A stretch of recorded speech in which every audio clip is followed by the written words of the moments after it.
I kada su živjeli u Parizu, kasnije u Gornjem Milanovcu, Dragiša i Jasmina Pešić znali su da će se jednog dana vratiti u rodni Štulac, u zaseok Caričina podno Radan planine, nedaleko od čuvenog arheološkog nalazišta Caričin grad. Od dvorišta porodične kuće napravili su bajkovito mesto, cveće na svakom koraku, fontane, tu je i mali zoološki vrt. Ali Pešići su pre svega ponosni na svoj etno vajat. Za sada su sakupili preko 300 eksponata, neki imaju izuzetnu muzejsku vrednost. Naša vizija je bila da sačuvamo nacionalni identitet ovog kraja, s obzirom da su ljudi skloni da bacaju ove predmete svuda i bahato se prema njima ponašaju. Mi smatramo da je naš nacionalni ponos da sačuvamo svoj identitet, a to će biti u stvari zaveštanje budućim generacijama da sačuvamo te predmete. Jasmina i Dragiša su ovde našli svoj mir, vratili su se tradiciji svojim korenima.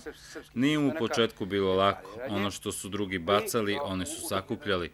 U selo koje su drugi napuštali, oni su se vratili. Danas im je najveće zadovoljstvo kada dođu ljudi koji žele ovde da provedu nekoliko dana, da se odmore i upoznaju bogato kulturno-istorijsko nasleđe ovog kraja. Mi gajimo te starine, čuvamo ih od zaborava, znači vodimo računa da to sve bude sačuvano, da što je moguće, znači pokažemo ljudima da vide kako je to nekada lepo bilo, te ručne radove imati kraj sebe, znači koristiti ih u svakodnevnom životu. Seoski turizam na jugu Srbije nije razvijen, malo je ovakvih domaćinstava. Zbog toga Pešići predstavljaju redak primjer ljudi koji znaju šta žele i na koji način to da ostvare. Njima pomoć države nije potrebna, već samo razumevanje. Zato treba verovati da će pored najznačajnijeg arheološkog nalazišta na jugu Srbije uskoro biti izgrađen veliki turistički etnocentar. Caričina pored Caričinog grada. Carsko mesto za odmor.